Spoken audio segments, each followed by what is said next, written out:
So hello everyone and good morning सभी को।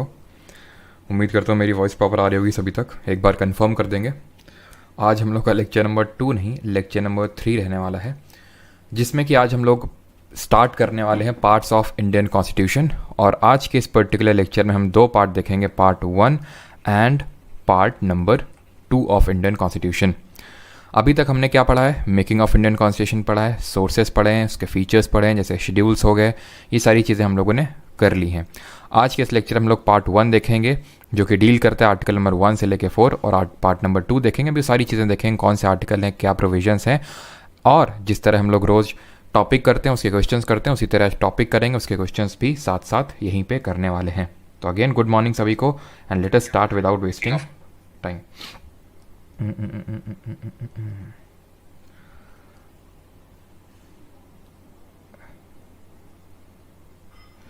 चलिए, गुड मॉर्निंग सभी को। Second lecture please. क्या सेकंड लेक्चर? सेकंड लेक्चर जिनको भी रिकॉर्डिंग वगैरह आपको पता है, परमार एकेडमी ऐप पे आपको अवेलेबल है, बाकी रोज रोज बताने की ज़रूरत होनी ना चाहिए।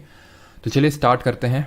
First the topic number 3 and Indian union and citizenship, Indian union and territory and citizenship, जो कि है आपका पार्ट 1 एंड पार्ट 2 रेस्पेक्टिवली। तो चलिए स्टार्ट करते हैं सबसे पहले पार्ट 1 के बारे में। ठीक है, पार्ट 1 जो हमारा कॉन्स्टिट्यूशन का, वो डील करता है यूनियन एंड टेरिटरी, यानी कि राज्य, संघ व उसके राज्य क्षेत्र। ठीक है, पार्ट 1 ऑफ इंडियन कॉन्स्टिट्यूशन। अब जब हमने संविधान को पहले तो बनाया मेकिंग ऑफ कॉन्स्टिट्यूशन में, फिर संविधान को खोला तो पहला पन्ना हमें मिला प्रियम्बल, प्रस्तावना, जिसको कि कल हमने कवर किया। अब यहाँ से हमें मिलना चालू होंगे चैप्टर। जिस तरह हमें किसी भी बुक में सबसे पहले इंडेक्स देखने को मिलता है कि कौन सा चैप्टर कहाँ पे है, उसकी समरी पहले सबसे देखने को मिलती है, यानी ऑथर का नोट देखने को मिलता है। उसके बाद हमारे चैप्टर, एक्चुअल चैप्टर स्टार्ट होते हैं। तो जो हमारे कॉन्स्टिट्यूशन में जो चैप्टर्स हैं उनको हम बोलते हैं पार्ट, और आर्टिकल्स को, कॉन्स्टिट्यूशन के आर्टिकल्स यानी अनुच्छेदों को आप पेज के तौर पे समझ सकते हैं, फिर बुक के पेजेस को आप आर्टिकल से रिलेट कर सकते हैं। तो पार्ट 1 ऑफ इंडियन कॉन्स्टिट्यूशन हम लोग आज स्टार्ट करने वाले हैं, भाग नंबर 1 इसको हिंदी में बोलते हैं, और ये डील करता है, इसमें आपके 4 आर्टिकल्स आते हैं, यानी आर्टिकल 1, 2 एंड 3, यानी 4 अनुच्छेद आते हैं। हिंदी में आर्टिकल्स को अनुच्छेद बोलते हैं। ठीक है, तो हिंदी मीडियम के जो नोट्स आपको मिलते हैं टेलीग्राम पे, उसमें सारी चीज़ें हिंदी में रहते हैं, तो आई थिंक आपको कोई दिक्कत नहीं होती होगी। ठीक है, बिकॉज मेन काम यहाँ पे आपका समझना है, एमसीक्यू को अटेम्प्ट करना, बाकी नोट्स तो आपको मिल ही जाते हैं। नाउ अभी यहाँ पे लेफ्ट साइड में आपको फोकस नहीं करना, जो इतना मैं आपको बता रहा हूँ उतना पहले समझिए ध्यान से। पार्ट 1 इतना समझ गया, यूनियन एंड इट्स टेरिटरी के बारे में बात करता है, यानी संघ व उसके राज्य क्षेत्र के बारे में बात करता है। क्लियर है पार्ट 1? और ये डील करता है आर्टिकल नंबर 1 से लेके 4 तक में। वो चीज़ें यहाँ पे लिखी हुई हैं, ये आपको बिल्कुल भी अभी नहीं पढ़ना जो यहाँ पे लिखा हुआ है। हिंदी में भी यहाँ पे लगा हुआ, आप चिंता न करिए। यानी अनुच्छेद 1 बात किसकी करता है वो हम एक एक करके अभी देखेंगे। तो अभी सबसे पहले ये मैंने आपको बेसिक डिटेल दी कि पार्ट 1 में है क्या, संघ व उसके राज्य क्षेत्र, यानी कि किस तरह से किसी राज्य का बंटवारा होगा, तोड़ा जाएगा, जोड़ा जाएगा, वो सारी चीज़ें हमें पार्ट 1 ऑफ इंडियन कॉन्स्टिट्यूशन में देखने को मिलेंगी। अब एक एक करके सारा आर्टिकल देखेंगे। Article number 1, name and territory of the union दिया हुआ है, यानी कि किसी भी यूनियन, इसका मतलब क्या, name and territory of union, इसके काफ़ी सारे प्रोविजंस, यानी आर्टिकल 1 में कोई एक चीज़ नहीं लिखी हुई है। आर्टिकल 1 के आप बोल सकते हैं सब क्लॉजेज हैं। सब क्लॉज 1 में आपका लिखा हुआ है, India that is Bharat shall be a union of state. तो हम इसके एक एक क्लॉज को अच्छे से डील करेंगे कि इससे क्या क्वेश्चन बन सकता है। तो आर्टिकल नंबर 1 सब क्लॉज 1 में ये लिखा हुआ है कि India that is Bharat shall be a union of states. इससे हमें 2 चीज़ें पता चलती हैं। 2 चीज़ें क्या है? एक तो सबसे पहले हमें नाम पता चलता है कि भारत का नाम क्या है। भारत का नाम इंडिया भी और भारत दोनों लिखा हुआ है यहाँ पे, क्योंकि कॉन्स्टिट्यूएंट असेंबली में, संविधान सभा में कुछ लोग बोल रहे थे इंडिया रखो, कुछ लोग बोल रहे थे एंशिएंट नेम भारत रखो, तो हमने दोनों यहाँ पे रख लिए, इंडिया दैट इज़ भारत हमने बोल दिया। दूसरा जो हमें यहाँ से पता चलता है वो है type of polity. Type of polity का मतलब क्या है कि किस तरह का हमारा भारत है, ये देश किस तरह का, उसके टाइप ऑफ पॉलिटी के बारे में पता चलता है। हमने यहाँ पे इंडिया को यूनियन ऑफ स्टेट लिखा हुआ है। अंबेडकर जी ने कैटेगराइज करके बोला था कि यूनियन ऑफ स्टेट हमने प्रेफर किया rather than federation of state. भले हम फेडरेशन हैं, फेडरेशन का मतलब क्या होता है, जहाँ पे इक्वल पावर, मतलब पावर का डिवीजन होता है between the centre and state, लेकिन फेडरेशन वर्ड को यहाँ पे नहीं लिखा गया बिकॉज यूएसए की तरह से इसके 2 यहाँ पे इम्प्लीकेशंस हैं इस पर्टिकुलर चीज़ के, कि यूनियन ऑफ स्टेट यहाँ पे लिखा हुआ है।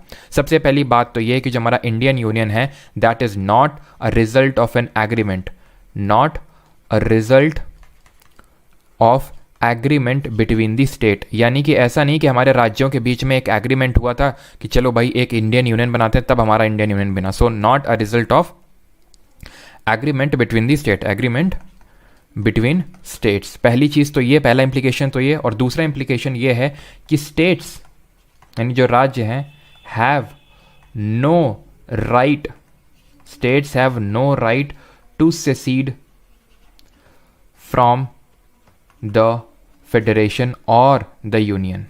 यानी कि राज्य, जो हमारे राज्य हैं, कल को ये नहीं बोल सकते हैं कि अब हमें भारत में नहीं रहना है, हम आज़ाद होना चाहते हैं, ऐसा नहीं हो सकता है। अब ये कैटेगराइज करके यहाँ पे इसलिए अम्बेडकर जी ने बोला बिकॉज यूएसए में ऐसा ही है। कैसा?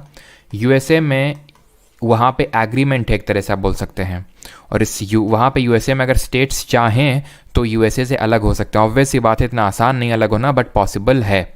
तो उस चीज़, वो चीज़ हमारे इंडिया में नहीं है। यानी कि यहाँ पे हम बोल सकते हैं India is a indestructible union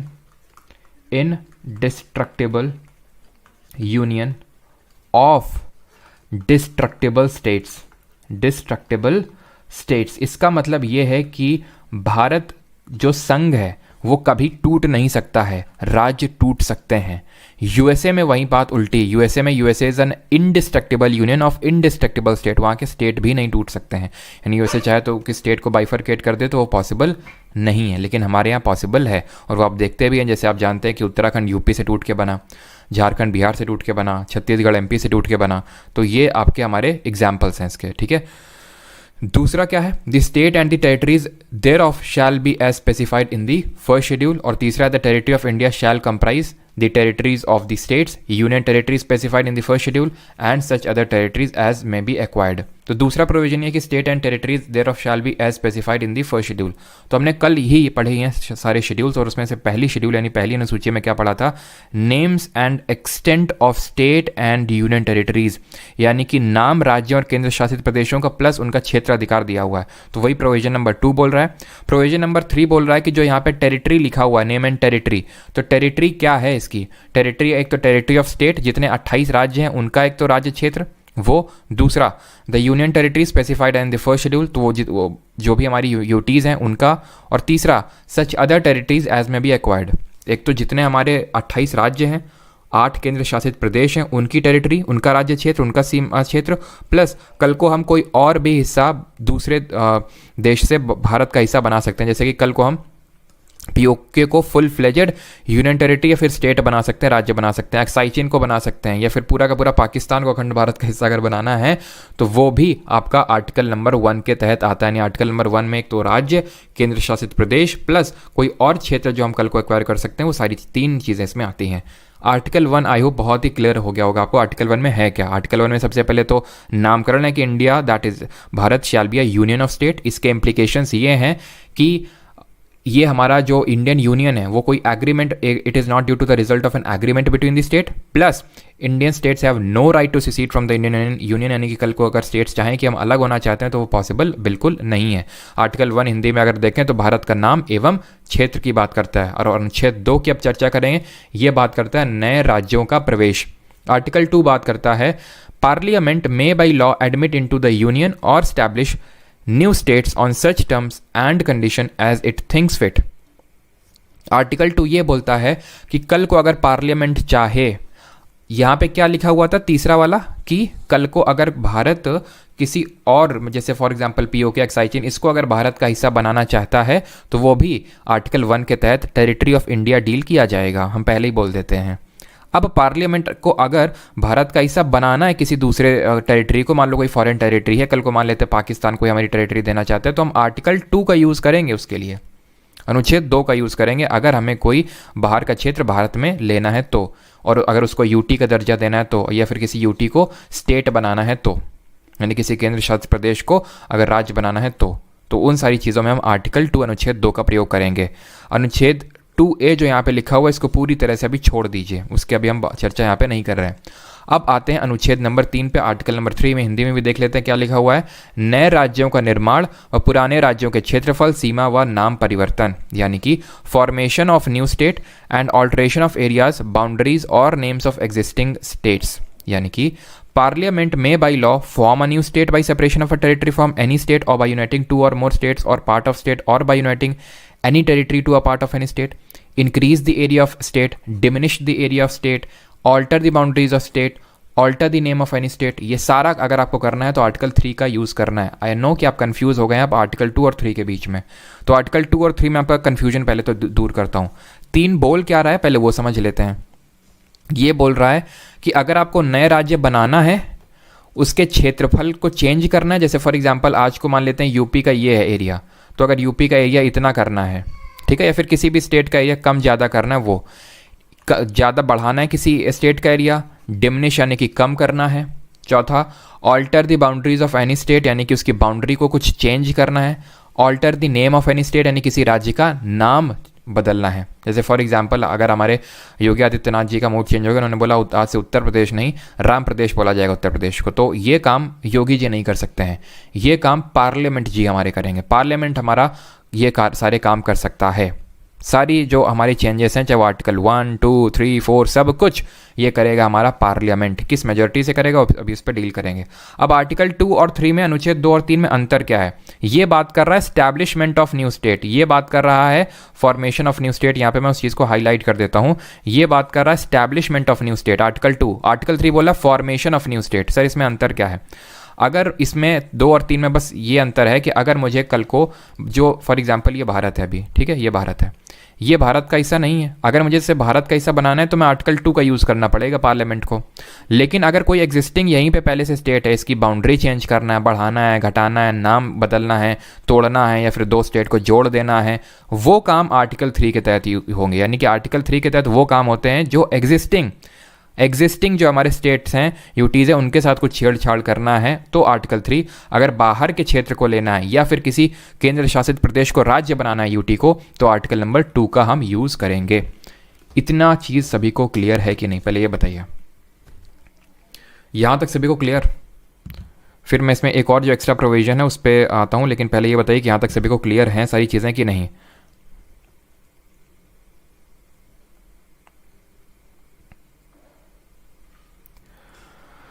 ठीक है, क्लियर है, ओके।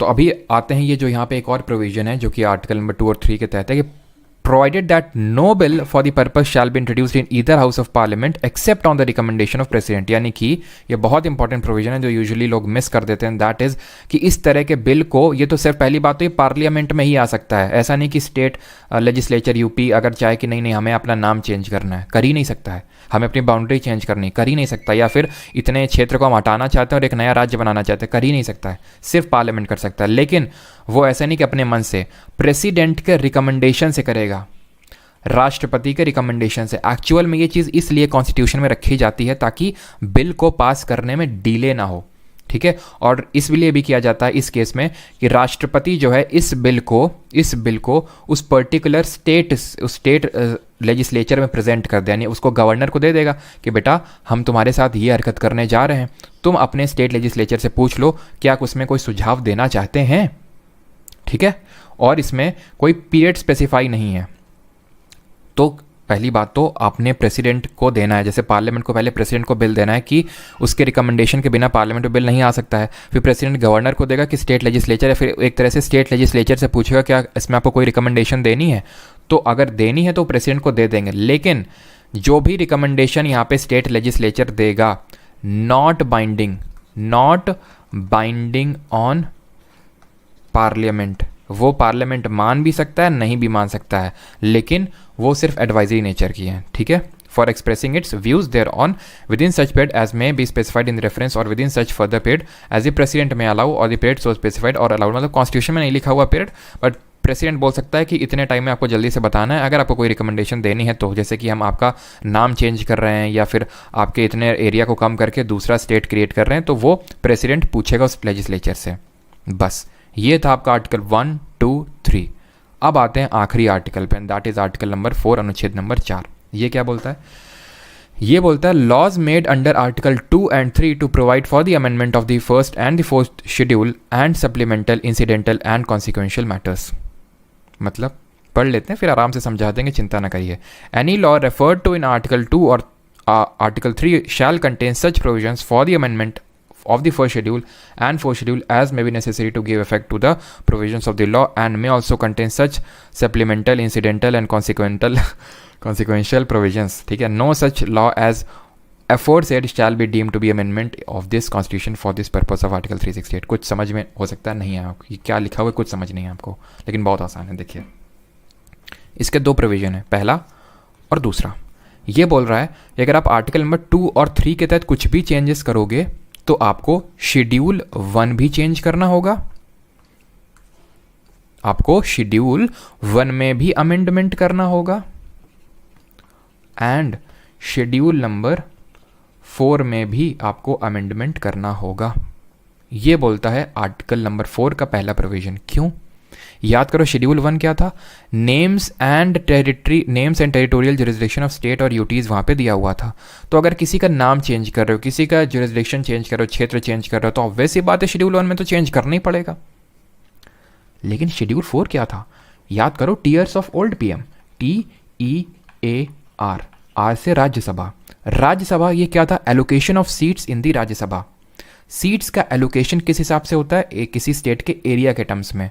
तो इस वजह से, क्योंकि अब उसका एरिया चेंज हुआ है, तो इसलिए आपको शेड्यूल 4 में भी अमेंडमेंट करना पड़ेगा। ये बोल रहा है article number 4।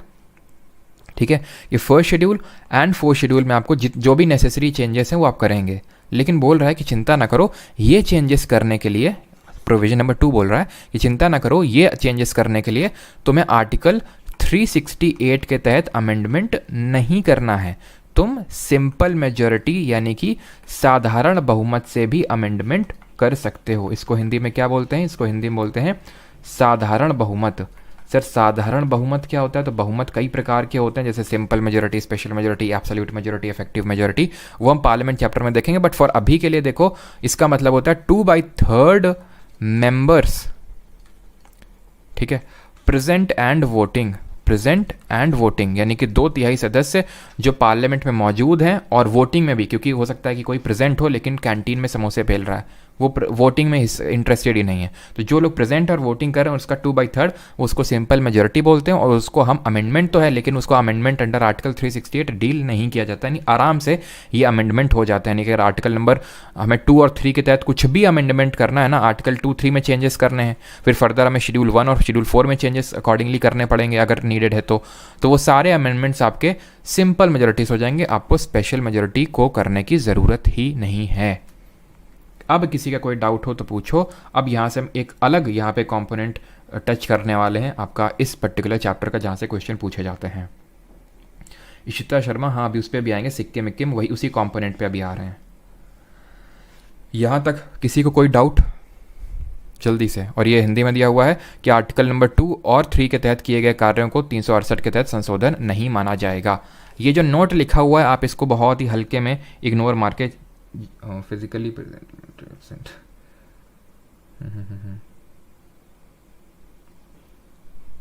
Isn't that special majority? No, Des Jackson, it is not a special majority, it is simple majority. Special majority different होती है। सलोनी कुमारी क्या बोल रही है? 1 का C क्लॉज, 1 का 3rd क्लॉज, अच्छा ये सच अदर टेरिटरी एज में भी एक्वायर्ड।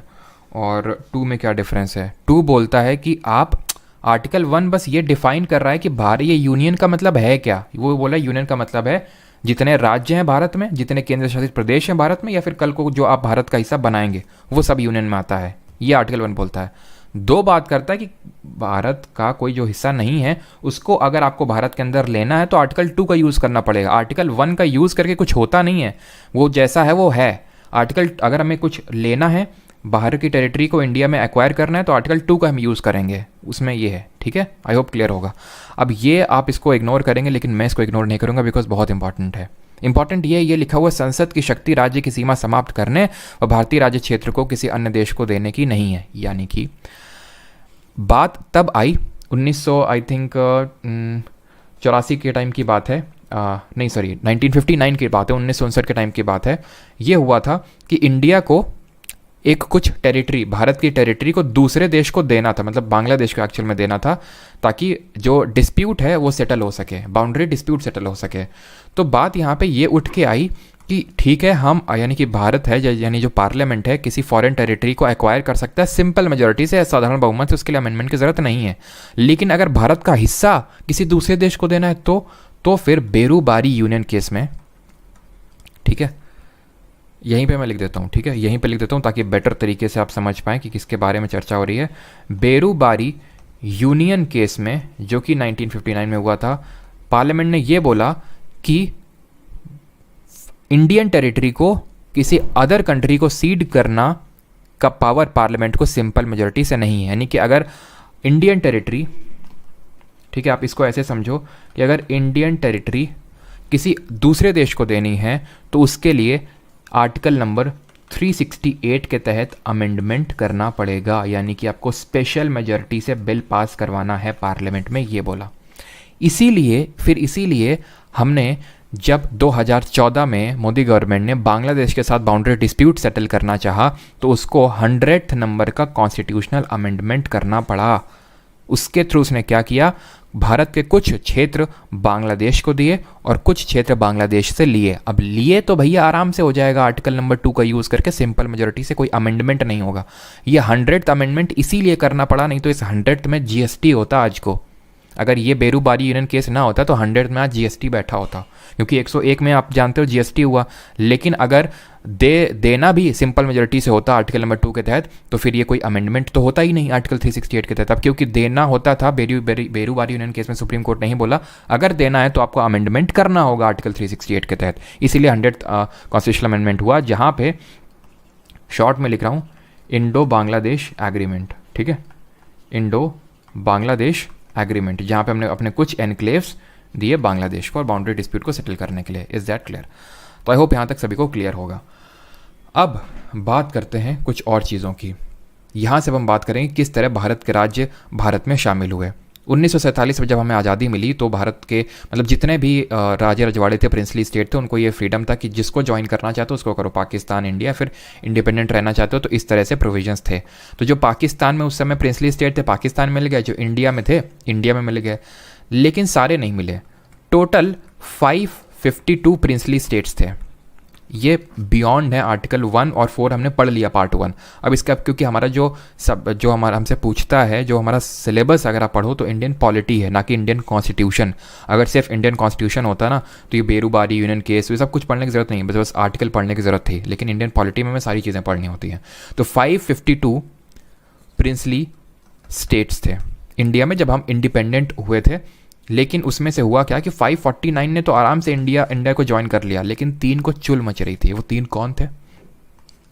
हैदराबाद, इनको चुल मच रही थी, ये बोल रहे थे कि हम इंडिपेंडेंट रहेंगे, हम इंडिया को ज्वाइन नहीं करेंगे। कारण इसका ये था कि सबसे बड़ा ये रियासत था, सबसे बड़ा प्रिंसली स्टेट था, तो उसको लगा कि फालतू में गवर्नमेंट रेगुलेट करेगी, आराम से आज़ाद रहते हैं।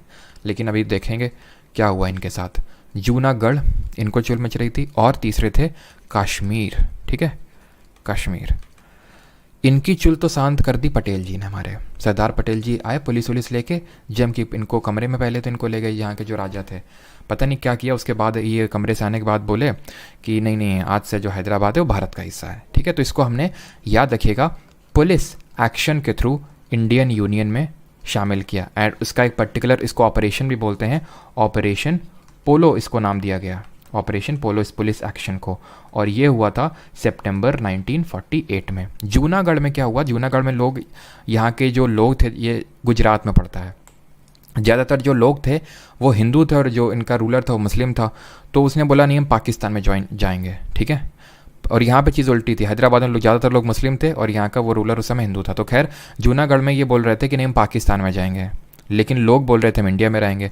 तो भाई बोला गया कि ठीक है रेफरेंडम करा लो। रेफरेंडम मतलब जनमत करवा लो, जो लोग बोलेंगे वही होगा। तो रेफरेंडम में ऑब्वियस ही बात है कौन पाकिस्तान जाना चाहेगा, ऑलमोस्ट सभी ने बोला कि हम इंडिया में रहना चाहेंगे, तो रेफरेंडम से आ गया। कश्मीर में क्या हुआ, इनको ही बोल रहे थे हम इंडिपेंडेंट रहेंगे, लेकिन जब देखा कि ये पाकिस्तान ने अपनी फोर्सेस भेज के ये तो हमको कब्जियाने की कोशिश कर रहा है, तो जल्दी से नेहरू जी के पास गए कि हमको जल्दी से हमको गोद में ले लो, हमसे इंस्ट्रूमेंट ऑफ एक्सेशन साइन करवा लो। कौन? इंस्ट्रूमेंट ऑफ एक्सेशन साइन कर लिया किसने? महाराजा हरी सिंह ने, महाराजा हरी सिंह ने। लेकिन तब तक क्या हो चुका था कि पाकिस्तान फोर्सेस यहाँ तक पहुँच चुकी थी। अब कुछ हिस्टोरिकल रीज़न थे, नहीं तो उस समय अगर कोई स्ट्रांग अगर ऐसा कुछ होता तो यहाँ से इनको खदेड़ा जा सकता था। लेकिन खैर एक ना एक दिन तो बनना ही है। तो इंस्ट्रूमेंट इस तरह से इन तीनों को भी हमने इंडियन यूनियन में शामिल किया 1950s तक, ठीक है, 1950s तक ये था, ठीक है। 1950s तक ये था कि 4 फोल्ड क्लासिफिकेशन हुआ करता था हमारे, 4 फोल्ड क्लासिफिकेशन हुआ करता था स्टेट्स का। सर 4 फोल्ड क्लासिफिकेशन क्या है? यानी स्टेट्स को हम पार्ट ए, पार्ट बी और पार्ट डी में बांटे हुए थे कि पार्ट ए में ये स्टेट आएंगे। सर कौन कौन से, ये जानने की बिल्कुल भी ज़रूरत नहीं है, ठीक है, ध्यान रखना बिल्कुल भी। यूपीएससी तक ये क्वेश्चन नहीं पूछता है तो आपको तो बिल्कुल छूने की ज़रूरत नहीं है। तो part A, part B, part C, part D, बस इतना पता होना चाहिए। अगर पूछेगा भी तो पार्ट डी में कौन था, क्योंकि पार्ट डी में सिर्फ एक ही था, वो था अंडमान एंड निकोबार। हो सकता है पूछ ले, बाकी इतने ज़्यादा चांसेस तो नहीं है। तो 4 फोल्ड क्लासिफिकेशन हुआ करता था। अब यहाँ पे होता क्या है कि यहाँ पे डिमांड उठती है स्टेट्स को लिंग्विस्टिक बेसिस पे बनाने की, यानी कि भाषा के आधार पे बनाने की। अब भाषा के आधार पे स्टेट्स को बनाने की मांग उठती है, इसके लिए एक धार कमीशन अपॉइंट करती है हमारी। इसके लिए कुछ लिंग्विस्टिक प्रोविंसेस कमीशन का गठन करती है हमारी गवर्नमेंट, लिंग्विस्टिक प्रोविंसेस कमीशन का।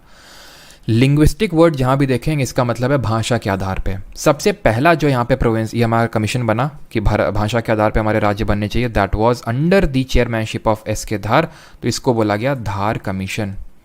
ये धार कमीशन कब बनता है? 1948 में, 1948 में। इसकी रिकमेंडेशन क्या थी? इसकी रिकमेंडेशन थी, मतलब इसको बोला गया था कि क्या भाषा के आधार पर राज्य बनने चाहिए? इसने बोला नहीं बनने चाहिए। स्टेट्स जो हैं शुड बी, यहाँ पे पूरा लिखेंगे जो नोट्स में आ रहे हैं, states to be reorganized on administrative, on the basis of administrative convenience. जो नोट्स बना रहे हैं आई अगेन रिपीट, पूरा लिखेंगे, ठीक है। एडमिनिस्ट्रेटिव कन्वीनियंस यानी कि प्रशासनिक उस कन्वीनियंस के बेसिस पे स्टेट बनाने चाहिए, ना कि भाषा के आधार पे। यानी कि लिंग्विस्टिक बेसिस का जो इसने मॉडल था वो रिजेक्ट कर दिया, ठीक है, रिजेक्ट कर दिया इसने। फिर अब क्योंकि रिजेक्ट कर दिया, जो स्टेट्स बोल रहे थे कि लिंग्विस्टिक बेसिस पे बनाओ, वो अपनी बात पे अड़े हुए थे। इसलिए फिर से इस चीज़ को रिफॉर्म करने के लिए एक JVP कमेटी बनाई कांग्रेस गवर्नमेंट ने। जे मतलब जवाहरलाल नेहरू, वी मतलब वल्लभ भाई पटेल और पी मतलब पट्टाभी सीतारमैया। 3 लोग इस कमेटी में थे। ये भी कमेटी आपकी 1948 में बनती है और ये भी बोलती है वही सेम चीज़ जो धार कमीशन बोलता है कि states should not be formed on linguistic basis. States should not be formed on linguistic basis, यानी भाषा के आधार पर राज्य नहीं बनने चाहिए। अभी भी डिमांड शांत ही नहीं हो रही थी। अब डिमांड शांत होने का नाम नहीं ले रही थी और 1953 में एक हो जाता है कांड। ये कांड क्या हो जाता है? एक भाई साहब थे हमारे, पॉट्टी या श्री रामलू, ठीक है, पॉट्टी श्री रामलू। ये जो थे अनशन पे बैठे हुए थे, फास्ट अनटू डेथ में बैठे हुए थे। बोल रहे थे जब तक भाषा के आधार पर आंध्र प्रदेश नहीं बनाओगे हम नहीं उठेंगे। 56 दिनों के अनशन के बाद इनकी हो जाती है डेथ। अब इनकी डेथ के बाद और प्रोटेस्ट बढ़ जाते हैं, तो आनन फानन में यानी कि तुरंत तेजी के साथ गवर्नमेंट को first linguistic state of India create करना पड़ा। First linguistic state of India create करना पड़ा 1953 में, and that was Andhra Pradesh. जो ये आंध्र प्रदेश में क्या था? ये तेलुगु स्पीकिंग एरिया था, मद्रास के साथ मर्ज्ड था ये तमिलनाडु के साथ, तो इसको अलग किया गया तमिलनाडु से और आंध्र प्रदेश एक अलग से राज्य बनाया गया। भाषा के आधार पे पहला बनने वाला राज्य आंध्र प्रदेश था। इसके बाद अब इस तरह से इसको इमेजिन करो कि भाई बहुत सारे स्टेट्स या फिर बहुत सारे बच्चे टॉफ़ी मांग रहे हैं आपसे, ठीक है, आपने इनमें से एक बच्चे को टॉफ़ी दे दी। अब ये 3 का रिएक्शन क्या होगा? इनका एक तरह से प्रोटेस्ट बढ़ेगा या फिर कम होगा? ऑब्वियस ही बात है बढ़ेगा, कि उसको मिल गई तो हम भी अब जोर जोर से चिल्लाएंगे हमको भी मिलेगी। इसलिए जल्दी से एक स्टेट्स रीऑर्गेनाइजेशन कमीशन बनाया गया। क्या बनाया गया? States reorganisation commission. पूरा लिखेंगे जो नोट्स बना रहे हैं। ये इसको नाम दिया गया फजल अली कमीशन, क्योंकि चेयरमैन इसके फजल अली थे। इसमें 3 सदस्य थे। वो 3 सदस्य कौन थे? एक तो फजल अली जो इसके चेयरमैन थे, इसीलिए इसको फजल अली कमीशन बोला गया। दूसरे थे हमारे के एम पढ़निकर और तीसरे थे हृदयनाथ कुंजरू या फिर HN कुंजरू इन शॉर्ट, ठीक। अब याद ये चीज़ रखिएगा कि ये कमीशन जो है फजल अली कमीशन, ये 1953 में बनता है। ये भी आंध्र प्रदेश भी 1953 में ही बनता है भाषा के आधार पर, लेकिन आंध्र प्रदेश आप समझ गए ना, वो पहले बन गया था। तो अगर आपसे, क्योंकि जैसे मैं सीधे से क्लास ले रहा था तो ऐसे मैंने स्टूडेंट से पूछा कि बताओ आंध्र प्रदेश कौन से कमीशन के रिकमेंडेशन के बाद बना, तो उन्होंने बोला फजल अली कमीशन। तो गलत क्यों? समझ गया ना, आंध्र प्रदेश पहले ही बन चुका था। ये बना था, आप ये समझ सकते हो कि सितंबर अक्टूबर के टाइम पे, और ये जो कमीशन बना था दिसंबर के टाइम पे बना था, दिसंबर में। इस पर्टिकुलर कमीशन के रिकमेंडेशन क्या थे वो ध्यान से सुनो, इंपॉर्टेंट है बहुत। इसने रिकमेंड किया सबसे पहले कि स्टेट्स को लिंग्विस्टिक बेसिस पे बना दो। पहली बार धार ने बोला ना, जेवीपी बोला ना, इसने बोला हाँ, लेकिन it rejected the theory of one language one state, एक भाषा एक राज्य का जो कॉन्सेप्ट है, इसको पूरी तरह से इसने रिजेक्ट कर दिया। क्योंकि इसका मानना ये था कि अगर इस तरह से हम करने लगे तो भारत में इतने सारे राज्य हो जाएंगे जिसकी कोई गिनती नहीं, क्योंकि जरा जरा सी दूरी में तो एक भाषा है, और अगर हमने बना दिया इस आधार पे तो कल को रोज़ कोई ना कोई अपनी लैंग्वेज बना लेगा और बोलेगा कि हमें सेपरेट स्टेट चाहिए। रिजेक्ट कर दिया, लेकिन it accepted the linguistic basis for formation of state. भले ये दोनों आपको कंट्रास्टिंग बातें लग सकती हैं, लेकिन कंट्रास्टिंग है नहीं। इसने ये बोला कि ठीक है, अगर कोई जैसे तेलुगु स्पीकिंग एरिया, बहुत बड़ा एरिया, बना दो, ठीक है, हम मना नहीं कर रहे हैं बनाने के लिए, लेकिन हर एक भाषा के लिए हर एक राज्य, उस थ्योरी को हम रिजेक्ट कर रहे हैं। Accepted the linguistic basis of formation of state, ठीक है, formation of states. I hope clear होगा, ठीक। अब होता क्या है, इस कमीशन के रिकमेंडेशन के बेसिस पे एक एक्ट बनाया जाता है और उसको बोला गया स्टेट्स, क्योंकि ये स्टेट्स रीऑर्गेनाइजेशन कमीशन था, तो स्टेट्स रीऑर्गेनाइजेशन एक्ट बनाया गया 1956 में। 1956 में ये एक्ट आया। सबसे पहले इसने काम किया, जो ये पार्ट वाला सिस्टम था ना, part A B C D, ख़त्म कर दिया इसको, ठीक है। और यहाँ पे एक 7th अमेंडमेंट भी हुआ, 7th कॉन्स्टिट्यूशनल अमेंडमेंट 1956 में हुआ, जिसने कि अब स्टेट को नए सिरे से बनाना स्टार्ट किया। अब यहाँ पे हम पढ़ेंगे फॉर्मेशन ऑफ स्टेट की, किस तरह से कब कौन सा राज्य बना। जैसे फॉर एग्जांपल अगर मैं बात करूँ तो गोवा की अगर बात करें, जो गोवा पहले पोर्तुगीज़ के पास था, ये मतलब पोर्तुगीज़ इसमें रूल कर रहे थे। फिर हुआ क्या, इसको सबसे पहले तो हमने 12th अमेंडमेंट से, 12th कॉन्स्टिट्यूशनल अमेंडमेंट से क्या किया, हमने इसको एक यूटी का दर्जा दिया, यूनियन टेरिटरी का दर्जा दिया, ठीक है। एक गोवा भी था और साथ में ये दमन और दीव भी था, बिकॉज दमन और दीव में भी पोर्तुगीज़ ही उस समय रूल कर रहे थे, तो दोनों को एक टाइम पे आज़ाद करवाया गया, यूटी बनाया गया, ठीक है, गोवा को और इन दोनों को 12th अमेंडमेंट से दोनों को कलेक्टिवली।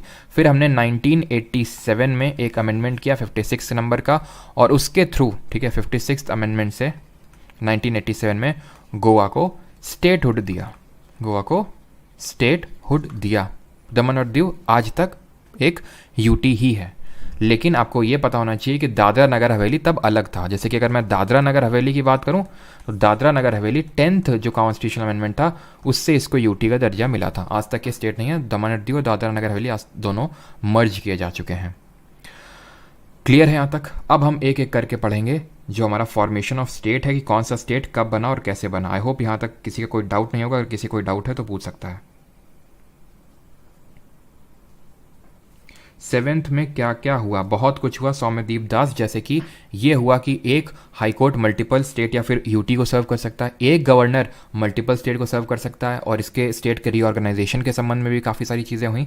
तो वो जब पर्टिकुलर चीज़ें आएंगी वहाँ पे गवर्नर और उससे संबंधित, तब वहाँ पे हम लोग पढ़ेंगे। अब यहाँ पे मैं आपको एक ट्रिक आप बोल सकते हो बताने वाला हूँ फॉर्मेशन ऑफ स्टेट की, क्योंकि आपसे क्वेश्चन पूछता है कौन सा राज्य कब बना और ऑर्डर में लगाने को पूछ देता। तो यहाँ पे मैं एक ट्रिक लिख रहा हूँ, उसको याद करेंगे और उसी से सारी चीज़ें आपको याद हो जाएंगी।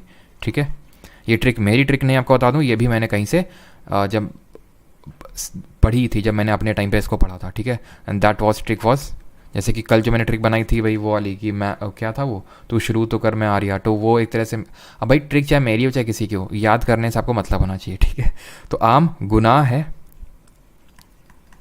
मैम तुसी गाओ। ठीक है, मोस्टली आपको यही ट्रिक देखने को मिलेगी, but that is not important. Main आपको है याद होना चाहिए। मैम तुसी गाओ और यहाँ पे लिख सकता हूँ और मौज लो। ठीक है, ये है आपकी ट्रिक। अब इससे किस तरह से हम फॉर्मेशन ऑफ स्टेट को याद करेंगे, ध्यान से देखिए। आ से यहाँ पे है आंध्र प्रदेश। आंध्र प्रदेश का जो फॉर्मेशन हुआ था ये कब हुआ था? ये हुआ था 1 नवंबर 1956 में। सर अभी तो आप 53 बोल रहे थे, आप 56 बोल रहे हैं, ये तो गलत बात हुई। बिल्कुल गलत बात नहीं हुई। फर्स्ट नवंबर 1956 को ये फुल फ्लेज स्टेट के तौर पर बनता है। तब भी स्टेट ही था। देखो भाषा के आधार पे ये बना था, तेलुगु स्पीकिंग एरिया को सेपरेट कर दिया गया था। फिर क्या था, कुछ तेलुगु स्पीकिंग एरिया थे तेलंगाना वगैरह के जो प्रेजेंट डे आप देखते हैं, उनको मर्ज करके एक स्टेट बनाया गया 1 नवंबर 1956 को, आंध्र प्रदेश। तो अगर आप बोलेंगे भाषा के आधार पर आंध्र प्रदेश कब बना, जो कि पहला राज्य था 1953 में, लेकिन फुल फ्लेज्ड ये फॉर्मेशन इस डे अपना मनाता है आंध्र प्रदेश 1 नवंबर को, बिकॉज 1 नवंबर 1956 को ये बना था। फिर हम बात करते हैं महाराष्ट्र और गुजरात की, ठीक है। इन दोनों को हम कलेक्टिवली देख लेते हैं। ये हमारा एम से है महाराष्ट्र, गु से है गुजरात, ठीक है। महाराष्ट्र और गुजरात दोनों आपके ये स्टेटहुड इनको मिलता है 1960 में, क्लियर है। ना से है आपका नागालैंड, ना से नागालैंड नहीं होगा तो मैं ऐसा कर रहा हूँ कि मैं जो ईयर है उसको एक अलग कलर से लिखूंगा, ठीक है। पहले आप स्टेट समझ लो, यहाँ से स्टेट हैं कौन कौन से। ये हरियाणा है। अब ह में इसमें मात्रा लगी हुई है। हरियाणा में जब लिखते हैं तो क्या मात्रा लगाते हैं? नहीं, ऐसे लिखते हैं। हिमाचल में मात्रा लगाते हैं और इस है में भी मात्रा लगी हुई है, तो इससे याद कर सकते हैं ये आपका हिमाचल प्रदेश। अब मैम तुलसी में देख लो क्या क्या है, तो मैं से है मेघालय, मेघालय ये। इस एम से है मणिपुर, मिज़ोरम नहीं है, ध्यान रखना बस यहाँ पे, मणिपुर मिज़ोरम आगे है, ठीक है। और ये है त्रिपुरा, क्लियर। ये है आपका सिक्किम, ठीक है। यहाँ गा से है आपका, गाँव में ओ कुछ नहीं है, बस गाँव में आपका याद रखिए ये है आपका गोवा, ठीक। फिर और में अगर देखें तो और में है आपका अरुणाचल, अरुणाचल। मौ में है आपका मिज़ोरम, ठीक है, मिज़ोरम। और लो से कुछ नहीं है। अब यहाँ पे मैं बता देता हूँ कि कब कब ये बने, यानी कि इनका ईयर क्या था फॉर्मेशन का। तो नागालैंड की अगर मैं बात करूँ तो 1963 में बनता है ये। हरियाणा की अगर बात करें तो हरियाणा आपका 1966 में बनता है, 1966 में। हिमाचल प्रदेश की अगर बात करें ये भी अराउंड 1966। मेघालय, मणिपुर और त्रिपुरा ये तीनों एक साथ बनते हैं 1972 में। जब मैं बोलता हूँ एक साथ बनते हैं तो मैं इनकी स्टेटहुड की बात कर रहा हूँ। मिज़ोरम जो है ना, ये भी इंडियन यूनियन में इनकॉर्पोरेट किया जाता है एज अ यूनियन टेरिटरी 1972, लेकिन स्टेटहुड अभी इसको नहीं मिलता, इसलिए बेचारा इन तीनों से अलग है, मेघालय, मणिपुर और त्रिपुरा से, ठीक है। तो 1972 में इन तीनों को स्टेटहुड मिल जाता है, क्लियर। सिक्किम की अगर बात करें तो सिक्किम, ये अलग से इसको हम भी डील करेंगे, सिक्किम किस तरह से इंडियन यूनियन का पार्ट बना। तो अभी के लिए आप इतना रखो 1975 में इंडियन यूनियन का पार्ट बना, स्टेट बना ये। गोवा की अगर बात करें तो 1987 में। अभी मैंने बताया कि इसको 12th अमेंडमेंट से यूटी बनाया गया, लेकिन 1987 में 56th अमेंडमेंट से स्टेटहुड का दर्जा मिला। अरुणाचल और मिज़ोरम को कलेक्टिवली दोनों को 1987 में ही स्टेट का दर्जा मिला, 1987 में। यूटी पहले बन चुके थे लेकिन 1987 में स्टेट बने। आम गुना है मैम तुसी गाओ और मौज लो। यहाँ पे सिक्किम का थोड़ा जो स्पेशल केस उसको डील कर लेते हैं, और जल्दी से अगर किसी का यहाँ तक कोई डाउट होगा तो वो पूछ लेगा। सिक्किम क्या था, पहले चोग्याल जो वंश था उसके द्वारा रूल किया जा रहा था, शासन किया जा रहा था सिक्किम में, चोग्याल डायनेस्टी थी।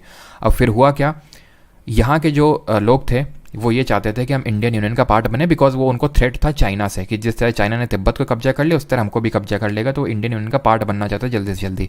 लेकिन वो श्योर नहीं थे पूरी तरह, इसलिए उन्होंने बोला कि हम एकदम से स्टेट नहीं बनेंगे, पहले हमें एसोसिएट स्टेट का दर्जा दे दो, तुम एसोसिएट स्टेट का दर्जा दे दो, यानी कि इसको हिंदी में बोल सकते हैं सहयोगी राज्य का दर्जा। तो हमने क्या किया, अपने कॉन्स्टिट्यूशन में इसके लिए भी एक अमेंडमेंट कर डाला और एक आर्टिकल इंसर्ट कर दिया। अमेंडमेंट इसमें हमने किया 35th अमेंडमेंट 1974 में, और हमने आर्टिकल नंबर 2A को इनकॉर्पोरेट कर दिया। देखा था, याद करो, जब हम अभी आर्टिकल देख रहे थे तो आर्टिकल 2A था, तो मैंने कहा इसको हटाओ अभी, क्यों? क्योंकि सिक्किम भारत का हिस्सा नहीं था, उसको सिक्किम को भारत का हिस्सा बनाना था, तो ये आर्टिकल 2 का यूज़ करना था। तो सिक्किम ही एक ऐसा स्टेट है जिसको इनकॉर्पोरेट करने के लिए हमने कोई ये आर्टिकल ऐड किया, ठीक है। फिर सिक्किम के लोगों को अच्छा लगा कि यार ये तो काफ़ी अच्छा देश है, इसलिए फिर उन लोगों ने बोला हमें कंप्लीट स्टेटहुड का दर्जा दे दो। तो यहाँ पे कंप्लीट स्टेटहुड का फिर इन लोगों को दर्जा दे दिया गया, कंप्लीट स्टेटहुड का दर्जा दे दिया गया। और वाईचुंग भूटिया फेमस फुटबॉल प्लेयर वो इसी स्टेट से ही है ना। तो 36th कॉन्स्टिट्यूशनल अमेंडमेंट से 1975, ये 4 होगा, ठीक है, 75 से हमने इसको कंप्लीट स्टेटहुड का दर्जा दे दिया। तो अमेंडमेंट आपको याद हो गया। अब यहाँ पे बताइए किसी को कोई डाउट है यहाँ तक? इसके बाद अब हम क्वेश्चंस को अटेम्प्ट करेंगे एक एक करके, क्वेश्चन को अटेम्प्ट किया जाए। और कुछ तो है यहाँ पे, और कुछ है, ये आर्टिकल है, इस आर्टिकल को मैं आपको बता दूं फिर क्वेश्चन करते हैं, ठीक है। ये आर्टिकल का लेना देना कुछ इससे है नहीं, बिल्कुल लोएस्ट सबसे लोएस्ट पॉपुलेशन वाला स्टेट है हमारा, लोएस्ट डेंसिटी नहीं, लोएस्ट डेंसिटी वाला अरुणाचल प्रदेश है, ठीक है। स्टैटिक में देखेंगे, ऐप में लैंडस्केप मोड में वीडियो नहीं देख पा रहा हूँ, चलो उसका मैं करवाता हूँ अंकित, ठीक है। अब ये आर्टिकल 371 का यहाँ से कुछ और लेना देना नहीं है, कुछ और लेना देना नहीं है तो भाई हम करवाएंगे तो है इसको। क्यों? क्योंकि इसको अब अलग से तो मैं कोई एक चैप्टर अलग से लेक्चर तो मैं लेके आऊँगा नहीं आपके लिए, इसलिए आर्टिकल 371 को यहीं पे देख लो। आर्टिकल 371 बहुत छोटा सा है, मैं आपको एक ट्रिक बताऊँगा, आराम से याद हो जाएगा। ठीक है, ये मैंने खुद ट्रिक बनाई थी, अगर आपको अच्छी ना लगे तो आप खुद की बना सकते हो। ठीक है, कोई भी ट्रिक अगर आपको अच्छी ना लगे तो आप खुद से बना सकते हो। ठीक है, लेकिन अगर किसी ने कोई काम किया है तो फिर उसमें आप क्यों काम कर रहे हैं फालतू में, है कि नहीं? अब जैसे फॉर एग्जांपल हमारे साइंटिस्ट कुछ काम करके गए हैं, तो जो आने वाले साइंटिस्ट हैं ऐसे तो नहीं हम तो खुद से पहले करके देखेंगे। कुछ चीज़ें खुद से नहीं करके देखी जाती, मान लिया जाता है कि जो बंदे ने किया वो सही है, ताकि आप फर्दर डेवलपमेंट उस पर कर सकें। खैर, आर्टिकल 371 हमसे बोलता है, आर्टिकल 371 अनुच्छेद 371 जो है, जैसे 370 स्पेशल प्रोविजंस जम्मू कश्मीर के रिगार्डिंग थे, जम्मू कश्मीर को स्पेशल पावर देता था, ऐसे ये स्पेशल पावर देता है, special power to some states, कुछ राज्यों को ये स्पेशल पावर देता है, कुछ स्टेट्स को। अब हम पढ़ेंगे कि कौन से आर्टिकल में किसको दिया जाता है। तो आर्टिकल 371 देता है महाराष्ट्र और गुजरात को, 371 ए देता है नागालैंड को, 371 अब नागालैंड को देता है, असम को देता है, मणिपुर, आंध्रा, यहाँ पे बहुत देखेंगे। तो कैसे स्पेशल प्रोविजन, जैसे मैं महाराष्ट्र के केस लेता हूँ, जैसे महाराष्ट्र बहुत बड़ा सा स्टेट है, क्या इसके पास स्पेशल प्रोविजन है? तो जैसे कोई यहाँ पे विदर्भ रीजन होगा तो थोड़ा सा कुछ हो सकता है कि इनको ऑटोनमस काउंसिल सेटअप करने की पावर हो, यानी छोटी मोटी पावर है, ऐसी जम्मू कश्मीर टाइप पावर नहीं है इन लोगों को। ठीक है, तो 371 ए में नागालैंड, 371 बी में असम, फिर यहाँ स्पेशल प्रोविजन मणिपुर, आंध्र प्रदेश, फिर आंध्र प्रदेश की यूनिवर्सिटी को कुछ स्पेशल पावर है, सिक्किम को पावर है, मिजोरम को, अरुणाचल को, गोवा को, कर्नाटक को। अब आपसे ये पूछ लेगा भाई आर्टिकल 371 ई में किसको स्पेशल पावर है, जी में किसको है, तो कैसे याद रखेंगे? उसको याद करने के लिए मैं आपको ट्रिक बता रहा हूँ। आपने एक लड़की है आसमा, ठीक है, उससे आपने उसका नाम पूछा कि, एक सेकेंड, आपने उससे पूछा नाम बताओ तुम अपना, ठीक है, नाम नहीं, या फिर तुमने एक तरह से तुमने किसी से पूछा किसी का नाम और उसने बोला कि मेरा नाम है आसमा। ठीक है, नो 3 बार ए हो गया क्या? 3 बार नहीं, 2, आसमा। ठीक है, नाम उसका है आसमा जी, आसमा जी। ओके, इस तरह से याद रखना है। किस तरह से याद रखना है आपको? कि नाम आसमा जी। ओके, उसने बोला कि मेरा नाम आसमा जी है। ठीक है, ओके, तो इस तरह से याद रखना है। तो एन से हो गया नागालैंड, ए से हो गया असम, एम से हो गया मणिपुर, ए से हो गया आंध्र प्रदेश, ए से हो गया आंध्रा की यूनिवर्सिटी, एस से हो गया सिक्किम, एम से हो गया मिजोरम, ए से हो गया अरुणाचल, जी से हो गया गोवा, के से हो गया कर्नाटक। खत्म। अब आपको ये पता होना चाहिए कि जो मैंने नाम आसमा जी ओके है, ये ए से स्टार्ट होता है। बस इसको अलग से याद कर लो कि 371 में महाराष्ट्र गुजरात के स्पेशल प्रोविजंस हैं बस। अब मुझे पता है कि कुछ लोग बोलेंगे सर यहाँ तो इतने सारे ए हैं, यहाँ पे तो जैसे फॉर एग्जांपल यहाँ 2 ए हैं, यहाँ पे एक है और ए है और यहाँ पे एक है, तो हमें कैसे पता चलेगा कि कौन सा असम ऊपर है? कि देखो, इतना तो खैर रिकॉल कर ही सकते हो कि भाई आंध्र प्रदेश बीच में है। जैसे जब मैंने पढ़ा था, जब इसको बार बार पढ़ोगे तो अपने आप याद हो जाएगा कि आंध्र प्रदेश बीच में है, या फिर जहाँ पे डबल ए है वो आंध्र प्रदेश वाला है। याद कर लो, ऊपर वाला असम है और नीचे वाला अरुणाचल है। अब ये भी इसमें भी याद नहीं कर पाओगे तो फिर कैसे चलेगा? ठीक है, तो नाम आसमा जी ओके, ऐसे करके याद रखना है। अब आते हैं क्वेश्चन पे, जल्दी जल्दी क्वेश्चन को करते हैं अटेम्प्ट। फिर आते हैं सिटीजनशिप में। सिटीजनशिप बहुत छोटा सा है, आराम से हो जाएगा, क्योंकि उससे ज़्यादा उतने क्वेश्चन बनते हैं नहीं एसएससी में। करवाते लोग दबा के लेकिन क्वेश्चन दबा के नहीं आते। और इसके बाद जो चैप्टर स्टार्ट होगा ना कल, सब कुछ छोड़ देना, लेकिन कल जो चैप्टर होगा फंडामेंटल राइट, उसको मत छोड़ देना किसी भी हालत में। मैं वो ऐसा नहीं कि मैं कल कोई ऐसा चैप्टर है तो इसलिए मैं बोल रहा हूँ बहुत इंपॉर्टेंट है, ये मैं आपको पहले ही बताता रहा हूँ। फंडामेंटल राइट्स आपने भी देखा होगा, हर शिफ्ट में क्वेश्चन आए, मौलिक अधिकार, और वो आएंगे ही। पार्लियामेंट चैप्टर, कॉन्स्टिट्यूशनल बॉडीज़, ये ऐसे चैप्टर हैं जिनसे क्वेश्चन रिपीटेडली आते हैं। आंसर आ रहे हैं बी। तो how does constitution of India define describe India as a union of state? बहुत जल्दी जल्दी करेंगे क्योंकि आराम से इसीलिए पढ़े थे ताकि जल्दी जल्दी क्वेश्चन अटेम्प्ट कर सकें। Which article of constitution deals with the formation of new state? Article number 2 बात करता है फॉर्मेशन की बात कर रहा है। Article number 3। आर्टिकल 2 किसकी बात करता है? Establishment of new state. अगर हमें न्यू स्टेट को इस्टेब्लिश करना है, फॉर्म करना है, तो आर्टिकल नंबर 3 अनुच्छेद 3। By which majority of Indian constitution the parliament can make amendment for article 2 and 3? किस तरह की मेजोरिटी से अमेंडमेंट किया जा सकता है आर्टिकल 2 and 3 में? Special, absolute, effective, more than one of the above, या फिर नन ऑफ द अबव? तो आंसर होगा इसमें क्या, जल्दी से बताइए। क्वेश्चन नंबर 3 का आंसर होगा none of the above, because इसमें चाहिए सिंपल मेजोरिटी, साधारण बहुमत से ही हो जाएगा, ना तो स्पेशल चाहिए, ना एब्सोल्यूट, ना इफेक्टिव। तीनों किस तरह की मेजोरिटी होते हैं पार्लियामेंट चैप्टर में देखेंगे। विद रेफरेंस टू आर्टिकल 4 ऑफ कॉन्स्टिट्यूशन, यहाँ पे स्टेटमेंट देखिए, constitution can be amended under article 4। पहली बात पहले तो ये पढ़ लेते हैं, it can be amended only by special majority. पहली बात तो ये तो गलत है, सिंपल मेजोरिटी होगा। यहाँ पे थोड़ा सा फॉर्मेशन जो क्वेश्चन का है थोड़ा डिफरेंट हो सकता था। कॉन्स्टिट्यूशन को अमेंड करने के लिए हम आर्टिकल नंबर 368 का यूज़ करते हैं, ध्यान रखिएगा, आर्टिकल 4 का नहीं। तो उस हिसाब से अगर हम देखें तो पहला भी गलत हो जाएगा, डी आंसर होगा। लेकिन यहाँ पे बात हो रही है आर्टिकल नंबर 1 और 2 को अमेंड करने की। अगर हम देखें तो कॉन्स्टिट्यूशन में आर्टिकल नंबर 1 और 2 के अमेंडमेंट की बात हो रही है, तो वहाँ पे हम बोल सकते हैं आर्टिकल 4 का यूज़ किया जाता है, सिंपल मेजोरिटी से अमेंडमेंट को किया जाता है। उस केस में हम ये कंसिडर कर सकते हैं कि ओनली 1 यहाँ पे सही आंसर होगा। But I again repeat, constitution में जो संशोधन होता है वो 368 अनुच्छेद के तहत होता है, 4 के तहत नहीं। Question number 5, according to article number 3 of constitution, parliament में बाई लॉ, अनुच्छेद 3 का यूज़ करके पार्लियामेंट यानी देश की संसद क्या क्या कर सकती है? किसी भी देश में युद्ध की घोषणा कर सकती है, किसी भी राज्य की सीमाएं बदल सकती है, किसी भी राज्य का क्षेत्रफल बढ़ा सकती है, फिर किसी भी राज्य के भीतर एक स्वायत्त परिषद की स्थापना कर सकती है। तो वॉर का तो हमने कुछ पढ़ा नहीं है। ऑल्टर कर सकती है बाउंड्री को, इंक्रीज या डिक्रीज कर सकती है, नाम चेंज कर सकती है, ठीक है। इस्टेब्लिश एन ऑटोनमस काउंसिल, ऐसा तो हमने कुछ पढ़ा ही नहीं है। आंसर क्या होगा? 2 और 3, option number C. 6, the power to carve out a new state is vested, एक नए राज्य को गठित करने की शक्ति कौन किस पे? Parliament, president, council of minister of states, reorganisation commission. तो ये पावर है पार्लियामेंट की, लेकिन ये करेगा प्रेसिडेंट की रिकमेंडेशन पे। प्रेसिडेंट की पहले प्रायर रिकमेंडेशन लेगा, प्रेसिडेंट उस बिल को भेजेगा, यानी कि एक ओपिनियन लेगा उस पर्टिकुलर स्टेट का। तो ऑप्शन नंबर फर्स्ट, लेकिन करेगा पार्लियामेंट ही। A state of the Indian union can be reorganized or their boundaries altered by, तो state of the Indian union को रीऑर्गेनाइज करना, उसकी बाउंड्री को ऑल्टर करना है, तो कैसे हो सकता है? सिंपल, कैसे? आप वीडियो पॉज करके अपना टाइम लो, ठीक है। Union parliament by a simple majority in the ordinary process of legislation, simple majority से होगा ऑर्डिनरी लेजिस्लेशन से, लेकिन पार्लियामेंट ही कर सकता है, ठीक है। 2/3 majority of both the houses of parliament, लेकिन यहाँ पे present the union parliament by a simple majority, यहाँ पे सिंपल मेजोरिटी नहीं लिखा हुआ है, ठीक है। 2/3 majority of both the houses of parliament consent, ये होती है आपकी आर्टिकल नंबर 368 के तहत amendment.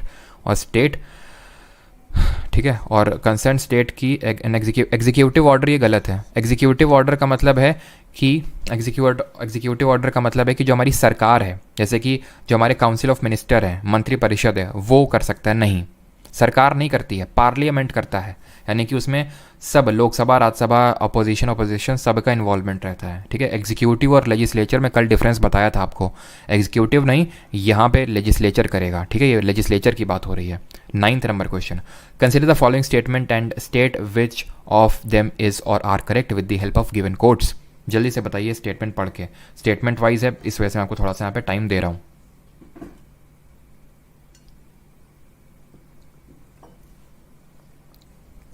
The term union of state has been defined in the constitution because Indian state have no right to secede. बिल्कुल। एसके धार कमीशन, यही तो हमने पढ़ा था कि स्टेट्स को कोई राइट नहीं है कि इतना कि वो भाग जाएं भारत से। SK Dhar commission preferred reorganisation of state on administrative convenience rather than linguistic basis, किसी को कोई डाउट नहीं होना चाहिए, ठीक है। उसने यही बोला था ना कि भाषा के आधार पर बनने चाहिए, मतलब भाषा के आधार पर नहीं बनने चाहिए, प्रशासनिक उसके बनने चाहिए, यानी कि प्रशासनिक सुविधा के आधार पे।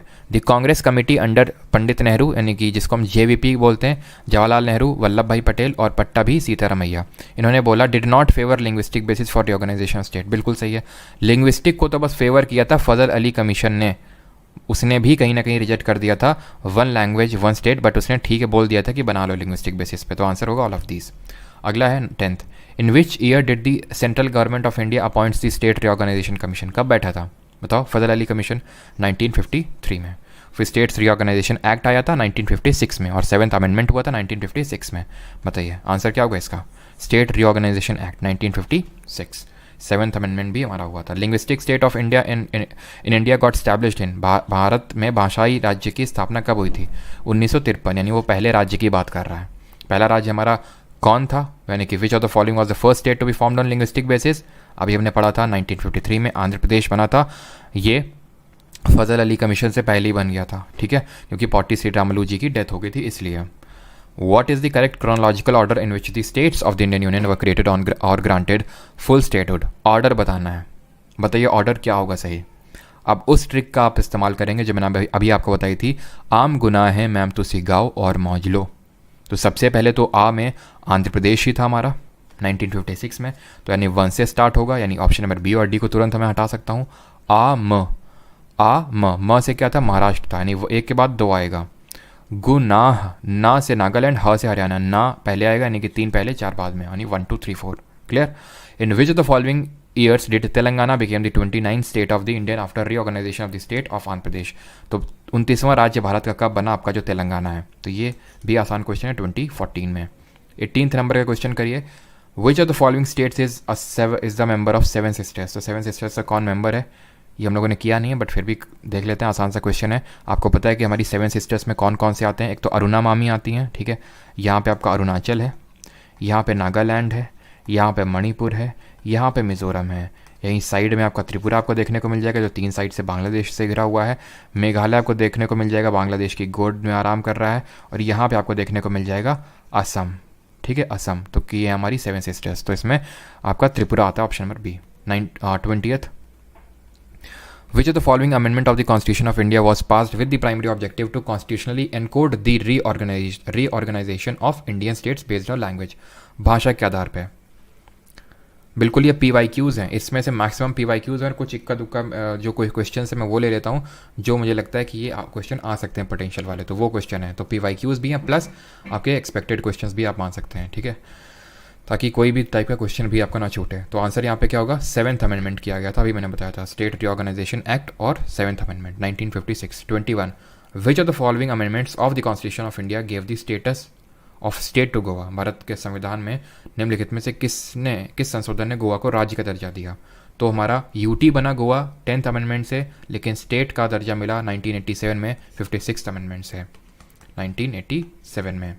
अगला है 23, और साथ ही साथ चलो खैर उसको छोड़ो, on what basis were states reorganise in 1956 in India. 1956 में भारत में राज्यों का पुनर्गठन किस आधार पर किया गया, रिलीजन, कास्ट, लैंग्वेज या फिर all of the above. Answer क्या होगा, लिंग्विस्टिक यानी कि लैंग्वेज बेसिस पे। 24, identify the leader who did not oppose the disintegration of Hyderabad state and represent the same to the state reorganisation committee. ये question SSC का previous year नहीं है, लेकिन हाँ कुछ एग्जाम जैसे कि तेलंगाना के एग्जाम और उसमें पूछा गया था, तो इसमें रख लिया।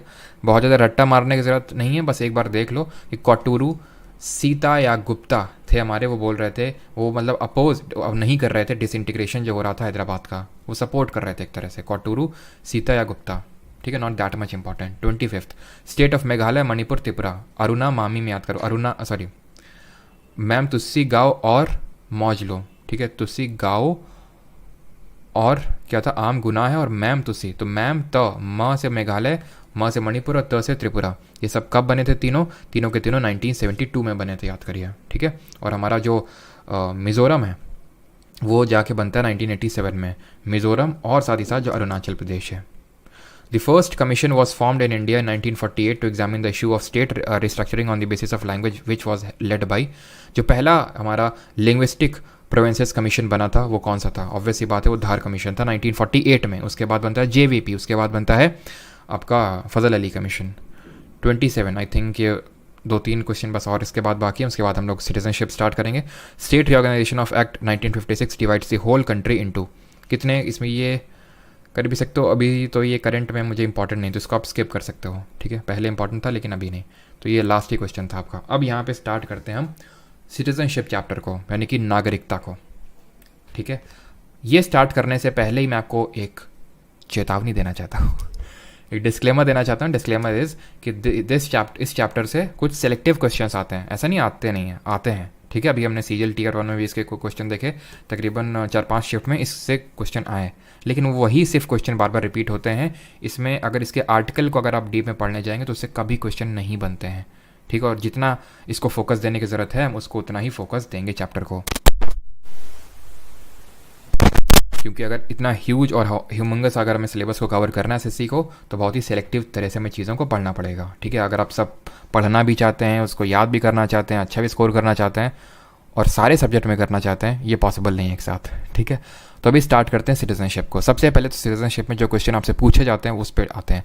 तो पहली बात तो पार्ट 1 हम खत्म कर चुके हैं, पार्ट 1 से अब खत्म करने के बाद पार्ट 2 में बढ़ रहे हैं, यानी कि पार्ट 2 डील करता है सिटीजनशिप से, यानी कि नागरिकता से ये डील करता है हमारा। कौन कौन से आर्टिकल हैं जो डील करते हैं सिटीजनशिप से, तो आर्टिकल्स हैं हमारे 4 तक ख़त्म हो चुके थे, 5 से स्टार्ट होंगे और 11 तक जाएंगे। 12 से यानी कल हम लोग स्टार्ट करेंगे fundamental right, and I again repeat कल वाले लेक्चर को किसी हाल में मत मिस कीजिएगा, ठीक है। अनुच्छेद 5 से लेके 11 तक नागरिकता से डील करते हैं। हमारे भारत में कॉन्सेप्ट है सिंगल सिटीजनशिप का, यानी कि एकल नागरिकता का। कहाँ से लिया है जल्दी से बताइए, और किस कंट्री में डुअल सिटीजनशिप है। तो एकल नागरिकता का जो हमने प्रावधान है, कॉन्सेप्ट है, ये यूके यानी कि ब्रिटेन के कॉन्स्टिट्यूशन से लिया है। यूएसए में अगर हम बात करें तो वहाँ पे किस तरह की सिटीजनशिप होती है, डुअल सिटीजनशिप होती है। और भी हमने कुछ डिफरेंसेस देखे थे इंडिया और यूएसए के बीच में। यूएसए में प्रेसिडेंशियल फॉर्म ऑफ गवर्नमेंट है, हमारे यहाँ पार्लियामेंट्री फॉर्म ऑफ गवर्नमेंट है। यहाँ पे क्या होता है, इंटीग्रेटेड जुडिशरी नहीं है, हमारे यहाँ जुडिशरी इंटीग्रेटेड है।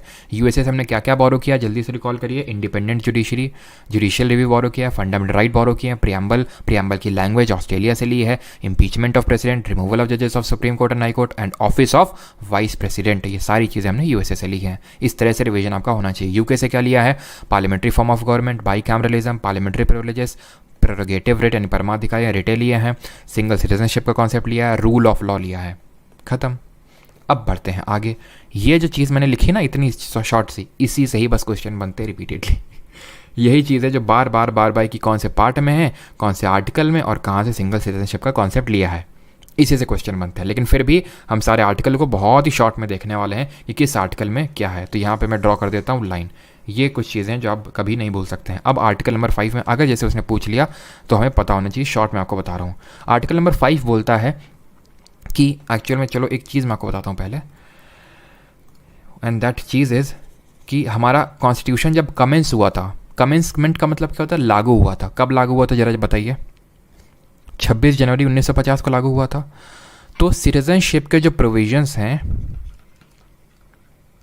वो इसलिए क्वेश्चन नहीं बनते हैं, उसका भी रीज़न समझ लो कि क्यों उतने ज़्यादा क्वेश्चन नहीं बनते हैं। क्योंकि इसमें जो आर्टिकल नंबर 5 से लेके 8 तक है, अनुच्छेद नंबर 5 से लेके 8 तक हैं, वो before the commencement of constitution, before the commencement of constitution. यहाँ पे मैं किस डेट की बात कर रहा हूँ, 26 जनवरी 1950 की। इस डेट के बिफोर, पहले किसी को सिटीजनशिप कोई होगा नहीं होगा, वो उसको लेके हमारे आर्टिकल नंबर 5 से लेके 8 तक में लिखा हुआ है। इसलिए उतने ज़्यादा क्वेश्चन नहीं बनते, क्योंकि 26 जनवरी 1950 तो चली गई, जाने कब की। अब इसके बियॉन्ड यानी कि 26 आफ्टर 26 जनवरी 1950 कोई भारत का नागरिक है या नहीं है, इससे डील करता है हमारा सिटीजनशिप एक्ट 1955 का, 1955 का, जिसको अभी हम देखेंगे। बट बिफोर दैट आर्टिकल 5 से लेके 8 तक बहुत ही शॉर्ट में देख लेते हैं, ब्रीफ में। आर्टिकल नंबर 5 की चर्चा करते हैं। ये बात करता है कि अगर किसी को भारत का नागरिक होना है तो he should have a domicile in India. उसको डोमिसाइल, निवास होना चाहिए उसका, भारत का निवास उसका भारत का होना चाहिए। प्लस अगर किसी को भारत का नागरिक कहलाना है तो प्लस इन 3 चीज़ों में, जिसको भी मैं लिखने जा रहा हूँ, इनमें से कोई एक चीज़ होनी चाहिए। या तो इंडिया में उसका जन्म हुआ हो, he should be born in India, या तो दूसरा यहाँ पे ये है कि उसके किसी भी ईदर ऑफ द पेरेंट, यानी कोई पेरेंट में से, यानी मदर फादर में, either of the parent should be Indian, या फिर either of the parent are born in Indian और born in India.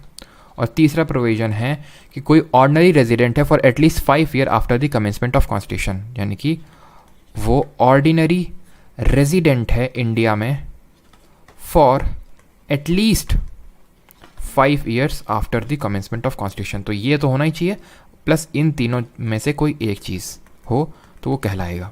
Article number 6 देख लेते हैं शॉर्ट में क्या है।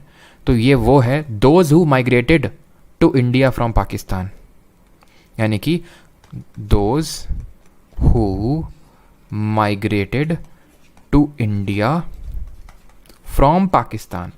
अब जैसे कि जब बंटवारा हुआ तो जो लोग पाकिस्तान की टेरिटरी में थे वो पाकिस्तान में हो गए, जो इंडिया की टेरिटरी में थे वो इंडियन हो गए, बाई सिर्फ लाइन खींचने से, रेड क्लिफ लाइन खींचने से, ठीक।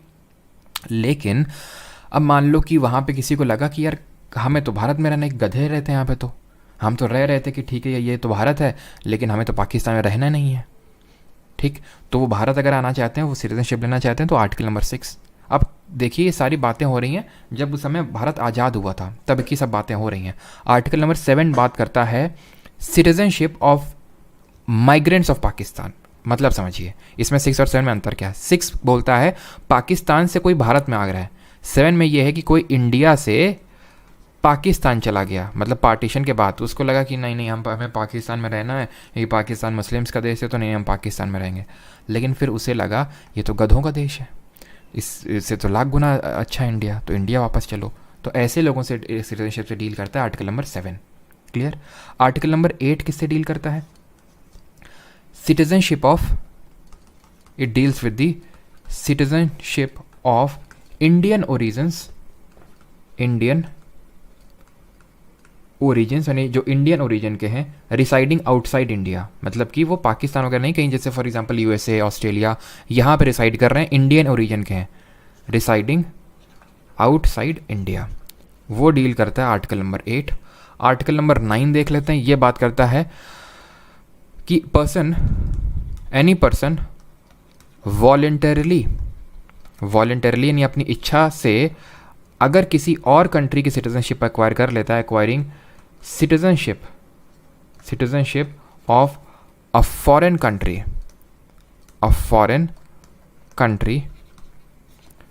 Not to be dealt as an Indian citizen, यानी कि अगर किसी ने भी सिटीजनशिप एक्वायर कर ली किसी फॉरेन कंट्री की तो वो लूज कर देगा अपनी इंडियन सिटीजनशिप को, लूजेज इंडियन सिटीजनशिप। इसके पीछे कॉन्सेप्ट क्या है? ये कोई डुअल सिटीजनशिप होल्ड नहीं कर सकता। डुअल सिटीजनशिप के दो मतलब हैं। एक तो डुअल सिटीजनशिप का मतलब एक ऐसा नहीं कोई भारत का नागरिक है प्लस यूपी का नागरिक, यानी कि वो भी एक कॉम्पोनेंट है, प्लस इसका एक ये भी कॉम्पोनेंट है टू अ लेसर डिग्री कि कोई और किसी कंट्री का नागरिक नहीं हो सकता। जैसे फॉर एग्जांपल अक्षय कुमार, वो कनाडा का नागरिक है, अक्षय कुमार वो कनाडा का नागरिक है, तो वो इंडिया का नागरिक नहीं हो सकता है। आपको सरप्राइजिंग लग रही होगी, लेकिन हाँ उसके पास कनाडा की सिटीजनशिप है अक्षय कुमार के पास, ठीक है। तो इसलिए किसी के पास डुअल सिटीजनशिप नहीं हो सकती हैं, because we have the concept. और वैसे भी हर कंट्री में यही है कि आप किसी और कंट्री के सिटीजन नहीं हो सकते अगर आप हमारी के हैं तो। यूएसए में किस तरह का डुअल सिटीजनशिप है कि आप यूएसए के भी सिटीजन है प्लस जिस स्टेट में रह रहे हैं वहाँ के सिटीजन है आप, ठीक है, वो मतलब है। 10 किसकी बात करता है? और ये जो है ना आर्टिकल नंबर 7, 8 बहुत डीप में है, तुम पढ़ने गए तो इतनी सारी डेट्स लिखी हुई हैं कि सर तुम्हारा चकरा जाएगा। आर्टिकल नंबर 10 में आते हैं, ये बात करता है कॉन्टिन्यूएंस, बस सिर्फ इतना याद कर लो, continuance of the rights of citizenship, of the rights of citizenship, मतलब कि किसी की नागरिकता कैसे कंटिन्यू रह सकती है उसके प्रोविजंस दिए हुए हैं। और आर्टिकल नंबर 11 में लिखा है कि इसमें कि पार्लियामेंट को यह पावर है कि अगर कोई भी लॉ बनाना है विद रिस्पेक्ट टू सिटीजनशिप तो वो पावर पार्लियामेंट के पास है, यानी कि power of parliament to legislate और टू मेक लॉ, ठीक है, to legislate with respect to citizenship. Clear है? अब अगर आप ये लग रहा है अगर आपको कि यार इतना सब याद करना है तो एक बार एक्चुअल में करना क्या ना, इन आर्टिकल को इंडिविजुअली सर्च कर लेना, आर्टिकल 6, 7, तो ये बहुत अच्छे लगेंगे जो यहाँ पे मैंने लिखा हुआ है। क्यों? क्योंकि मैंने बहुत शॉर्ट में आपको बता दिया। इससे अगर कोई भी एमसीक्यू आता है एसएससी एग्जाम में लिख ले लीजिए, अगर फिर भी इनसे पूछ लेता है बन जाएगा आपसे। मैंने क्या बोला था अभी? अगर before the commencement of constitution article 5 to 8, after commencement of constitution ये डील करते हैं आपके सिटीजनशिप एक्ट ऑफ 1955, बहुत इंपॉर्टेंट है। अब जो सिटीजनशिप एक्ट है इसको शॉर्ट में सीए लिख रहा हूँ 1955, वो डील करता है दोनों चीज़ों से कि कैसे आप सिटीजनशिप को एक्वायर कर सकते हैं और कैसे आपकी सिटीजनशिप आप लॉस मतलब अपनी सिटीजनशिप खो सकते हैं। इसमें दोनों चीज़ लिखी हुई है, कैसे आप सिटीजनशिप एक्वायर कर सकते हैं और कैसे लूज़ कर सकते हैं। अब यहाँ पे देखते हैं कैसे सिटीजनशिप एक्वायर की जा सकती है। इसके डिफरेंट कंपोनेंट्स हैं। बाई बर्थ आप सिटीजनशिप को एक्वायर कर सकते हैं अगर आपका जन्म भारत में हुआ है। दूसरा, बाई डिसेंसी आप एक्वायर कर सकते हैं, यानी कि अगर डिसेंसी का मतलब ये है कि आप का जन्म भारत के बाहर हुआ था लेकिन आपके पेरेंट्स जो हैं इंडियन सिटीजन हैं। बाई डिसेंसी का मतलब ये हुआ है, यहाँ पे मैं लिख दूँ, चलो इसको लिख देता हूँ मैं, ठीक है। Born outside India, born outside India but parents are Indian citizens, ठीक है। ये होता है बाई डिसेंसी का मतलब। क्लियर हो गया? बाई रजिस्ट्रेशन, बाई रजिस्ट्रेशन क्या बोलता है? बाई रजिस्ट्रेशन ये बोलता है कि आपका ओरिजिन इंडिया का है बट करेंटली आप किसी और कंट्री की सिटीजनशिप लेके रखे हैं।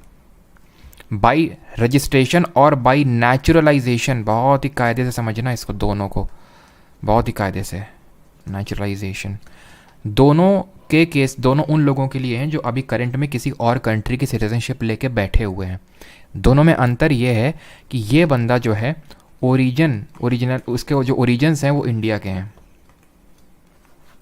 ठीक है। नेचुरलाइजेशन ये क्या है, ये पूरी तरह से विदेशी है, ना तो अभी भारत की इसकी सिटीजनशिप है इसके पास, तभी तो सिटीजनशिप लेने के पास आ रहा है, और ना ही इसके ओरिजिन इंडिया के, नॉट ऑफ इंडिया। तो अगर रजिस्ट्रेशन वाले को, जिसके ओरिजिन इंडिया के हैं, अगर उसको भारत की सिटीजनशिप लेनी है तो 7 साल भारत में रहना होगा, 7 ईयर्स के लिए भारत में रहना होगा। शॉर्ट में लिख रहा हूँ, नोट्स में जो लिख रहे हैं वो पूरा इस चीज़ को लिखिएगा, ठीक है। 7 साल भारत में रहना होगा। अगर नेचुरलाइजेशन से, अगर आप इंडियन ओरिजिन के नहीं है, लेनी है, आपको 12 साल रहना होगा। किस तरह से रहना होगा उसका जरा ये टाइम लाइन है, पिछले 15 साल जब तुम अप्लाई कर रहे हो उसके पिछले 15 साल देखे जाएंगे। उसमें से जो जस्ट पिछला वाला साल है उसमें पूरे टाइम तुम भारत में रहे हुए हो, ठीक है। 1 साल खत्म, बचे कितने, 14। इन 14 में से 11 साल तुम भारत में रहे हो, यानी कि टोटल मिला के 15 में से तुम्हें 12 साल भारत में रहना है, गुजारना है। जब अप्लाई कर रहे हो उससे जो इमीडिएट पिछला वाला साल है उसमें तो पूरे साल तुम भारत में रहे हो, और जो उसके पिछले 14 हैं उसमें 11 साल, यानी टोटल मिला के 12 साल, ठीक।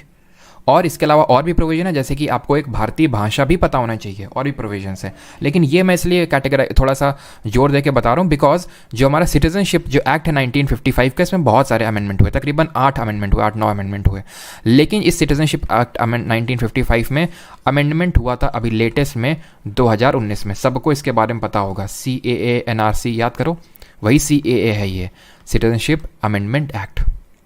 ये हुआ था 2019 में, जिसको लेके बवाल मचा था। बवाल क्यों मचा था? इस अमेंडमेंट ने ये बोला था कि 3 कंट्रीज़ से आने वाले 6 कम्युनिटीज़ के लोगों को हम सिटीजनशिप बाय नेचुरलाइजेशन में कुछ छूट देंगे।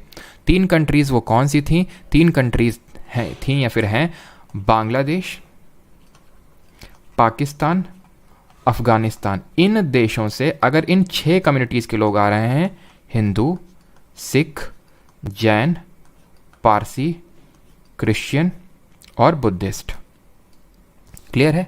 इन 6 कम्युनिटीज़ के लोग, और ये पूरा लिखेंगे जो नोट्स में लिख रहे हैं, ठीक है। बुद्धिस्ट, हिंदू, सिख, जैन, ऐसे BH SHJP करके मत लिखेंगे, ठीक है। तो ये इन 3 कंट्रीज़ के लोग जो इन 6 कम्युनिटी से बिलोंग करते हैं, वो अगर आते हैं तो उनके लिए ये जो 12 साल का टर्म है, 12 साल नहीं, उनको सिर्फ 6 साल ही रहना पड़ेगा। विरोध क्यों हुआ? क्योंकि इसमें मुस्लिम कम्युनिटी नहीं थी, इसलिए इसका काफ़ी विरोध हुआ, खासकर मुस्लिम कम्युनिटी के द्वारा। लॉजिक इसमें यह दिया गया कि आप क्रोनोलॉजी को समझिए।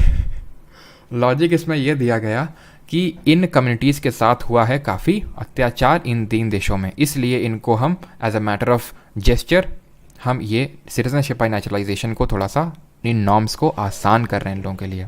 और इसमें से एक और है एक्वायर का, by birth, by decency, by registration, by naturalisation, और इसमें एक और यहाँ पे मैं ऐड कर देता हूँ, that is by incorporation of territory.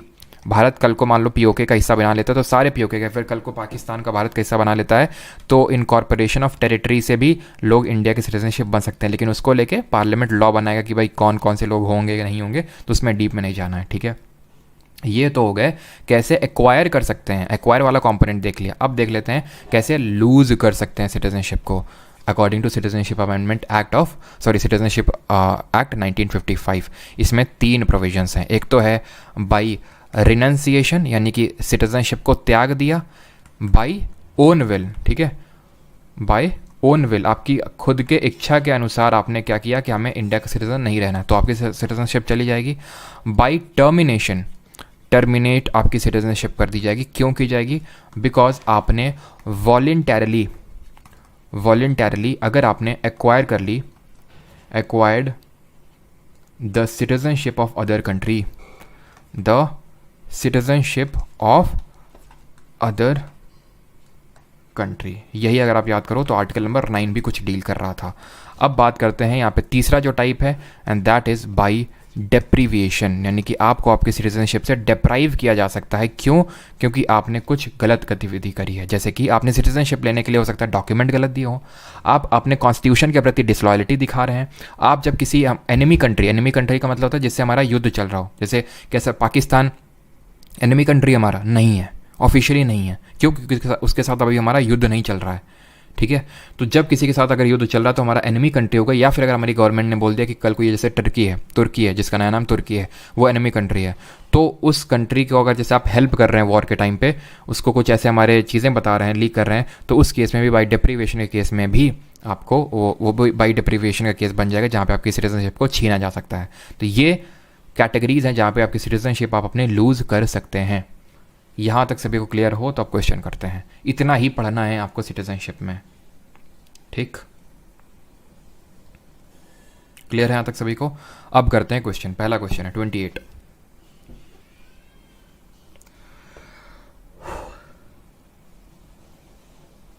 Sir आपके नोट्स इंग्लिश में है सर, हिंदी में दे दो सर। हिंदी में भी मिलते हैं बैच में, जो लोग एनरोल हैं हिंदी में और इंग्लिश दोनों में मिलते हैं। टेलीग्राम पे मैंने शेयर किए, चेक कर लेना, ठीक है?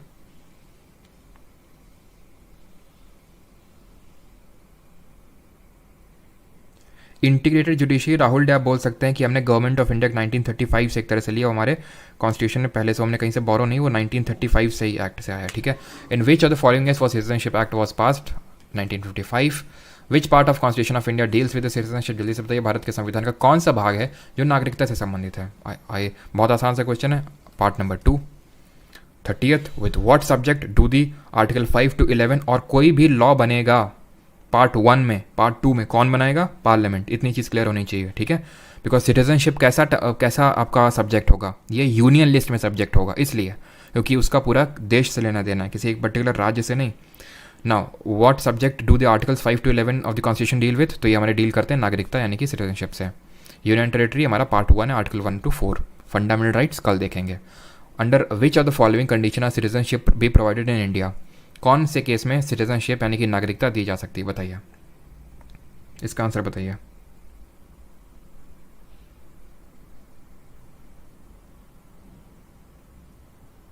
और कृपया जो यहाँ पे टॉपिक चल रहा है उसी पे स्पेसिफिक रहें। डाउट है बिल्कुल पूछें, बट उससे उसी में स्पेसिफिक रहें, इधर उधर मत भागें।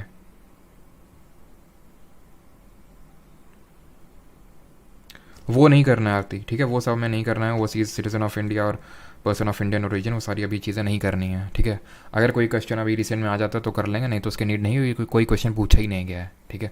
One should be born in India, मैंने बताया था क्या है, आर्टिकल नंबर 5 को याद करिए। He should have a domicile in India, ठीक है? देन ये तो होना ही चाहिए मस्ट। और इन तीनों में से एक कंडीशन होनी चाहिए, या तो शुड बी बॉर्न इंडिया, या तो उसके पेरेंट्स बॉर्न हुए इंडिया में, या फिर ऑर्डिनरी रेजिडेंट हो for not less than 5 year, यानी कि ईदर 1 और 2 और 3, ईदर होगा, क्योंकि डोमिसाइल होना अनिवार्य है और इन तीनों में से कोई एक चीज़। आंसर यहाँ पे डी होगा, ना कि सी, ना कि ए, ठीक है?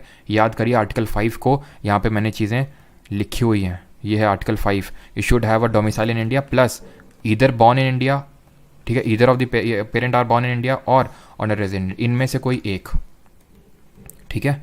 तो आंसर यहाँ पे डी होगा आपका। Which of the following articles of the constitution of India mentions continuance of the right of citizenship? कौन सा आर्टिकल है जो कॉन्टिन्यूएंस की बात करता है? सीमा को मिलेगी पूछना, अभिषेक बोल रहा है। भाई ये तो तुम न्यूज़ चैनल वालों से पूछो, है ना? क्योंकि उनको इसमें महारत हासिल है। सीमा, अंजू, मंजू, ये सब बड़े उसमें महारत हासिल किए हुए, दिन भर वही चलाते रहते हैं। देश में क्या चल रहा है मतलब न्यूज़ देखने का मन नहीं होता है। मतलब न्यूज़, हर चीज़ ऊपर जा रही है, न्यूज़ चैनल्स ऐसे जा रहे हैं, मतलब क्या ही न्यूज़ दिखाते हैं पता नहीं। Continuance of the right of citizenship, तो ये कौन सा बात करता है? पहली बात तो 12 का कोई सिटीजनशिप से लेना ही देना नहीं है, 5 से लेकर 11 तक है, और ये बात करता है 10, आर्टिकल नंबर बी, अभी मैंने थोड़ी देर पहले आपको बताया, ठीक है? 33, which of the following has the power to regulate the right of citizenship in India? किसको पावर है? Union cabinet, parliament, supreme court, law commission?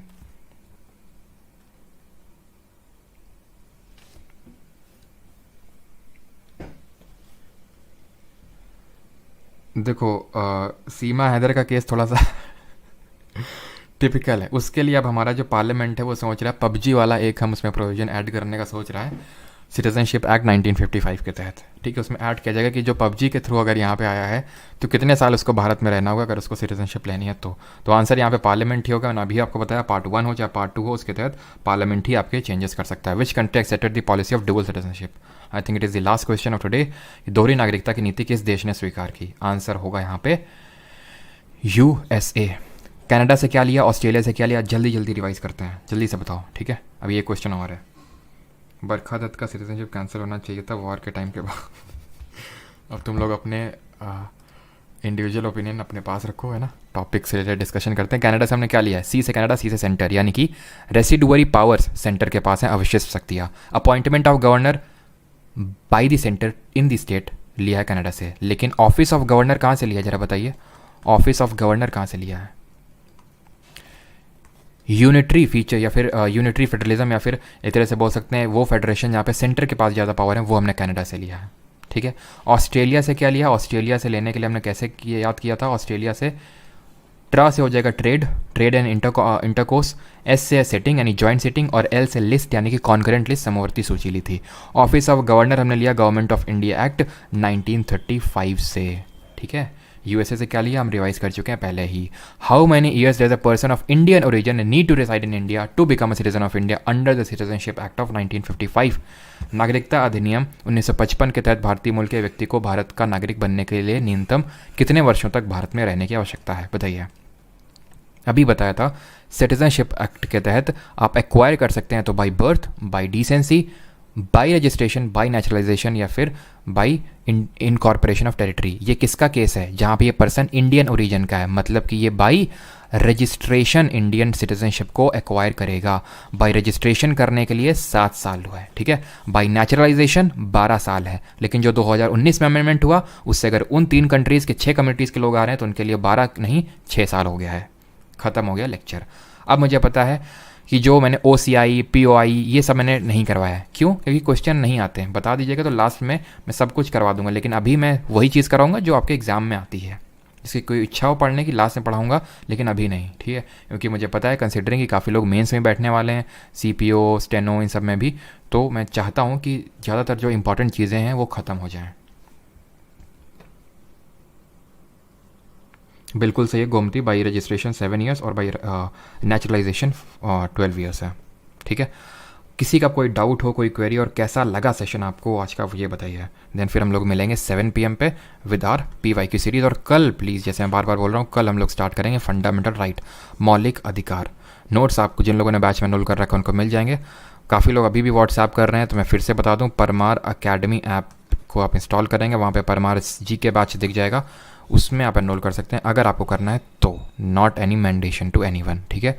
और वेबसाइट है, जो लोग काफ़ी लोग iOS यूज़र्स हैं तो www.parmaracademy.in। नोट्स आपको जो यहाँ पे एक प्राइवेट टेलीग्राम ग्रुप का लिंक होगा वो ऐप के अंदर ही दिया होगा, उसमें आपको मिलते रहेंगे। बाकी ऐप में भी अपलोड हो जाते हैं नोट्स, ठीक है। मिलते हैं 7 PM में। बिल्कुल बिल्कुल हर्षित। दिल्ली पुलिस में आप दो तो यार, अब कौन सा एग्ज़ाम है जो SSC में, चाहे MTS हुआ हो, चाहे CGL हुआ हो अभी, या फिर जो अभी CHSL कल से चालू हुआ है, भाई किस में क्वेश्चन नहीं आ रहे हैं आप ये बताओ? सब में जो हम लोगों ने किया उससे आ रहे हैं, और एवरेज से हम आप ऊपर ही स्कोर करके आने वाले हैं, फिर चिंता किस बात की है, ठीक है। SSC कोई भी एग्ज़ाम ले, सब में क्वेश्चन आएंगे।